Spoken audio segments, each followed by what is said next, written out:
El Frente Nacional es el periodo que abarca entre 1958 y 1974, momento en el cual liberales y conservadores hicieron un pacto con el fin de turnarse el poder y acabar con el periodo de la violencia. Dentro de este contexto nace el movimiento 19 de abril en 1970, debido al fraude electoral que benefició al conservador Misael Pastrana. Este movimiento surgió por la indignación generada y reunió a sectores de la NAPO y otros grupos de izquierda que tenían como objetivo militarizarse para evitar un fraude similar en el futuro. Históricamente, el M-19 ha sido vista como una guerrilla principalmente urbana, que se volvió reconocida nacionalmente después del robo de la espada de Bolívar. Estos se han caracterizado por tener una ideología nacionalista, y entre sus principales actos se encuentran el secuestro y asesinato de José Raquel Mercado, el robo de armas del Cantón Norte, la toma de la Embajada de República Dominicana, el secuestro de Marta Ochoa y la toma del Palacio de Justicia. La historia del M-19 siempre ha sido contada desde la perspectiva de sus líderes como Carlos Pizarro, Antonio Navarro Wolf o Gustavo Petro. No obstante, en esta activación se hablará del M-19 a partir de la biografía de un militante de no tan alto nivel jerárquico, Jimmy Pedreros. Tuvimos la oportunidad de entrevistar vía telefónica al señor Pedreros y ver desde otra perspectiva esta organización. Jimmy Pedreros estudió economía en la Universidad de Nariño y años más adelante se especializó en Administración de Desarrollo Regional en la Universidad de los Andes. A lo largo de su vida ha desempeñado varios cargos públicos como representante de la Cámara en los años 90 y alcalde del municipio de Pasto entre 1998 y 2000. Este hombre cuenta con gran experiencia en los procesos de dejación de armas. Le preguntamos al señor Pedreros sobre la influencia que podía tener su biografía en su militancia con el M-19 y esto fue lo que nos contestó. Entonces ahora te quiero preguntar acerca un poco de tal vez algún aspecto en tu biografía que te haya podido llevar a formar parte del M-19, tal vez, no sé, una anécdota de niño, algo que en tu vida te haya llevado a formar parte de este grupo.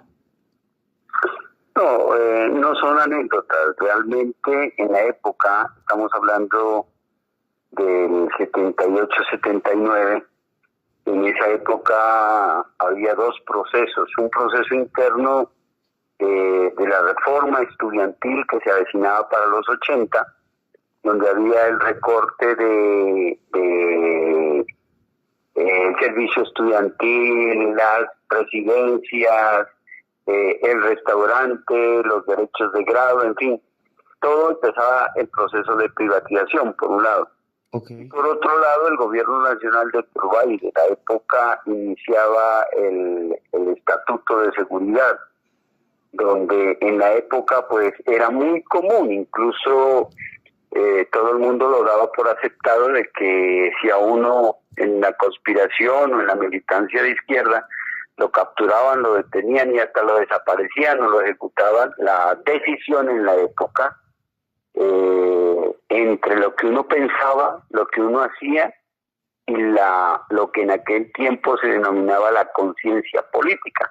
Claro. Estaba en el campeonato nacional, yo hacía parte de la selección nariño de fútbol, hasta que fue necesario ya tomar una decisión de asumir la clandestinidad en el municipio de Cumbal, y después de terminar el operativo yo llego a sustentar la tesis, me graduó y a los 20 días ya los organismos de inteligencia me estaban buscando, y razón por la cual decidí irme al monte.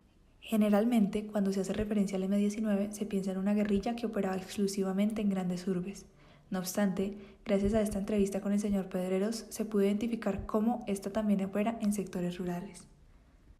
Dentro de su experiencia personal, el señor Jimmy Pedreros hace referencia a varios espacios, en su mayoría ubicados en el sur del país, lo que nos permite ver al M-19 desde otra perspectiva y nos ayuda a entender la necesidad de esta guerrilla de buscar apoyo en estas zonas. Ir en la zona rural de lo que fue el Naya y el norte del Cauca, sin duda el apoyo de la comunidad de lo que fue el primer enfrentamiento cerca a Cali, de la toma de Corinto, la toma de Florida, Miranda, que no quedaban sino una hora de Cali, y que los aviones bombardeaban la zona de El Palo,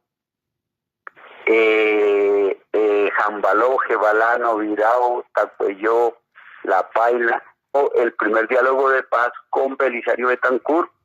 En Corinto, Cauca, era impresionante los ríos de gente que llegaban a conocer no solamente el ideario del M-19, sino a las personas que hacían posible hablarle a un país. El M-19 como grupo de acción colectiva. El M-19 tenía una ideología de izquierda basada en una lucha principalmente en las ciudades, pero con el fin de contribuir a desarrollar la lucha en el campo y a ligar a otros sectores con la lucha popular.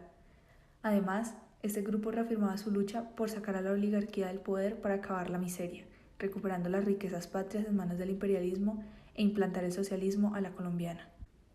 Se le preguntó al señor Pedreros acerca del sentimiento que se tenía al interior del M-19, sus proyectos y cómo era ser parte de este grupo. Ir en la zona rural de lo que fue el Naya y el norte del Cauca, sin duda el apoyo de la comunidad de lo que fue el primer enfrentamiento cerca a Cali de la toma de Corinto, la toma de Florida, Miranda, que no quedaban sino 1 hora de Cali, y que los aviones bombardeaban la zona de El Palo, Jambaló, Jebalano, Virao, Tacuelló, La Paila. Hicieron un escenario de apoyo muy impresionante por parte de la gente. El posicionamiento político de respetar la dignidad humana, de proponer el diálogo nacional y la construcción de una paz concertada, fueron tomando un auge muy impresionante. Paz a las Fuerzas Armadas, guerra a la oligarquía y vida a la nación. El M-19 y sus relaciones con otros actores. El M-19 como grupo llamaba a los campesinos y estudiantes para que se armaran en la lucha contra la oligarquía. Por esto había una estrecha relación entre el M-19, el sector de los estudiantes y el campesinado colombiano. Nos llamó la atención preguntar acerca de la relación del M-19 con otros actores del conflicto. En primer lugar, preguntamos acerca de la relación con el Estado y en segundo, con otros actores armados. El Estado siempre fue sujeto de confrontación. La ética militar obligaba que uno no podía ejecutar ningún enemigo en el campo de batalla, y por eso en las confrontaciones de Corinto hubo dejación de las filas. Las relaciones con otras organizaciones no fue muy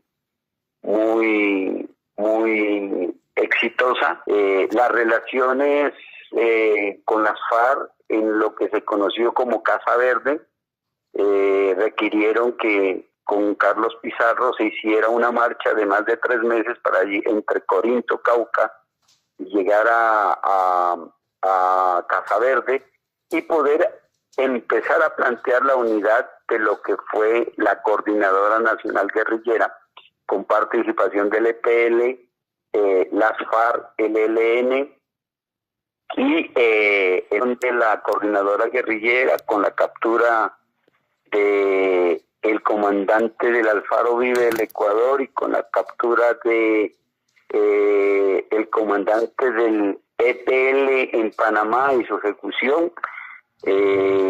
Postergaron, digamos, la unidad, y cada una de las fuerzas pasó a operar individualmente hasta que... El M-19 y la cultura. A lo largo de la historia, hemos podido presenciar una fuerte relación entre los sectores intelectuales y los sectores estudiantiles. En su momento, estos apoyaron a los guerrilleros por medio del teatro, la música, la literatura y el arte en general. Es por esto que le preguntamos al señor Pedreros si al interior del grupo existían ciertas dinámicas culturales. No, lo que sucede es que pues en la guerra esas actividades no son cotidianas, no son eventuales cuando hay campamento y hay encuentros. Pero sin duda el respeto frente a los procesos organizativos de las comunidades indígenas del Cauca y de las áreas de operación en el Valle, en el Naya, en Antioquia y en Santander, cuando se formaron las columnas móviles, y los desarrollos culturales que se adelantaban en el área urbana, sin duda mostraban de que mucha gente que estaba en el sector cultural tenía una enorme simpatía, incluso militancia con el M-19. El sujeto como actor contradictorio. En clase pudimos observar cómo los sujetos son actores contradictorios. No hay una unidad y se habló incluso de una fuga de los sujetos. Por eso no podemos ver a un sujeto revolucionario siempre como un revolucionario o a un cristiano siempre como un cristiano. En base a lo anterior, le preguntamos al señor Pedreros acerca de su evolución como sujeto. Bueno, digamos que después del proceso de paz y la reincorporación, yo me fortalezco en la unidad familiar. Yo vivo todavía con mi esposa que dejé cuando me fui para el monte. Cuando regresé a conocer a mi hija. Mi hija es María Camila, María en nombre del seudónimo de mi esposa de aquella época y el seudónimo mío, que era Camilo. Y Juan Pablo, que nace después en el 92, ya después del proceso de paz.